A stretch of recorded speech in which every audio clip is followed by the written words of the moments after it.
Assalamualaikum warahmatullahi wabarakatuh. Perkenalkan, nama saya Aliza Mubaireka. Di sini saya ingin mempresentasikan ujian tengah semester Ekonomi Publik yang bertema perpajakan. Yang pertama ada pengertian pajak, yaitu pungutan wajib dari rakyat untuk negara.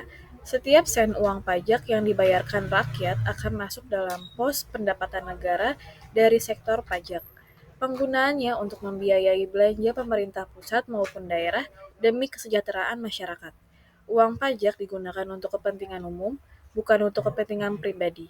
Pajak merupakan salah satu sumber dana pemerintah untuk mendanai pembangunan di pusat dan daerah, seperti membangun fasilitas umum, membiayai anggaran kesehatan dan pendidikan, dan kegiatan produktif lain.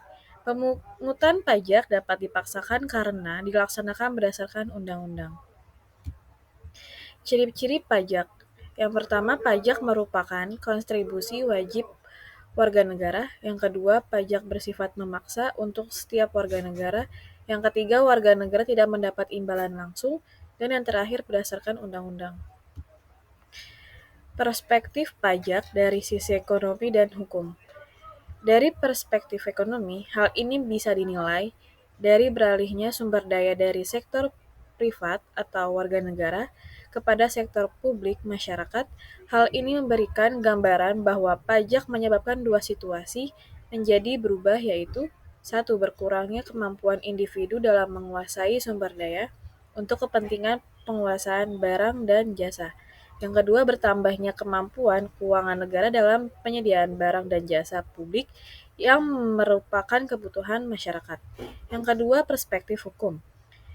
Terjadi akibat adanya suatu ikatan yang timbul karena undang-undang yang menyebabkan timbulnya kewajiban warga negara untuk menyetorkan sejumlah dana tertentu kepada negara, di mana negara mempunyai kekuatan untuk memaksa dan pajak tersebut dipergunakan untuk penyelenggaraan pemerintahan. Fungsi pajak bagi negara dan masyarakat. Yang pertama, fungsi anggaran atau fungsi budgeter. Yang kedua, fungsi mengatur atau fungsi regulasi. Yang ketiga, fungsi pemerataan atau pajak distribusi. Dan yang terakhir, fungsi stabilisasi. Jenis pajak yang dipungut pemerintah dari masyarakat. Yang pertama, jenis pajak berdasarkan sifat. Pajak tidak langsung atau indirect tax dan pajak langsung direct tax.